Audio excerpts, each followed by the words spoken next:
नमस्कार शेतकरी मित्रांनो, स्वागत आहे तुमचे पुन्हा एका नवीन हवामान अंदाजाच्या व्हिडिओमध्ये।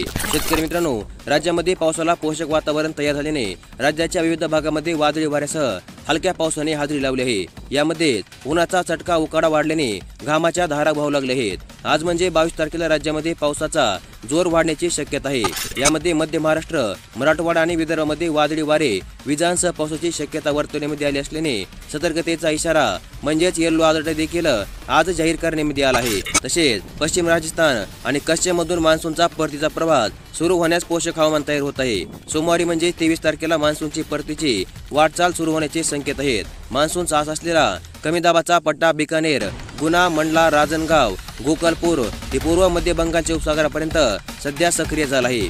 पूर्व मध्य बंगालचा उपसागर तसेच थायलंडच्या उत्तर भागामध्ये चक्राकार वाऱ्याची स्थिती निर्माण होत आहे आणि या दोन्ही प्रणालीच्या प्रभावामुळे पूर्व मध्य बंगालच्या उपसागरामध्ये उद्यापर्यंत म्हणजे 23 तारखेला कमी दाबाचे क्षेत्र तयार होण्याचे मोठे संकेत सध्या पाहायला मिळत आहेत। महत्त्वाचे म्हणजे परतीच्या पावसासाठी पोषक वातावरण तयार होत असतानाच राज्यामध्ये वादळी पावसाला देखील आजपासून सुरुवात झाली आहे। आज म्हणजे 22 तारखेला राज्यामध्ये पावसाचा जोर वाढण्याची शक्यता आहे। तर मध्य महाराष्ट्र, मराठवाडा, विदर्भामध्ये वादळी वारे, विजांसह पावसाची शक्यता असलेल्या सतर्कतेचा इशारा म्हणजेच येलो अलर्ट जाहीर करण्यात आला आहे। यामध्ये पुढील 24 तासामध्ये राज्यामधील पुणे, सोलापूर, बीड, धाराशिव, लातूर, परभणी, हिंगोली, नांदेड, अमरावती, वर्धा, नागपूर, भंडारा या काही जिल्ह्यांमध्ये विजांसह वादळी पावसाचा इशारा म्हणजे येलो अलर्ट जाहीर करण्यात आला आहे। तर नगर, सांगली, छत्रपती संभाजीनगर आणि जालना या काही जिल्ह्यांमध्ये विजांसह पावसाची शक्यता आजपासून जाहीर करण्यात आली आहे। तर मग अशा प्रकारचा आजचा हवामान अंदाज आज आपण या व्हिडिओमध्ये पाहिला आणि अशाच प्रकारच्या दररोजच्या दररोज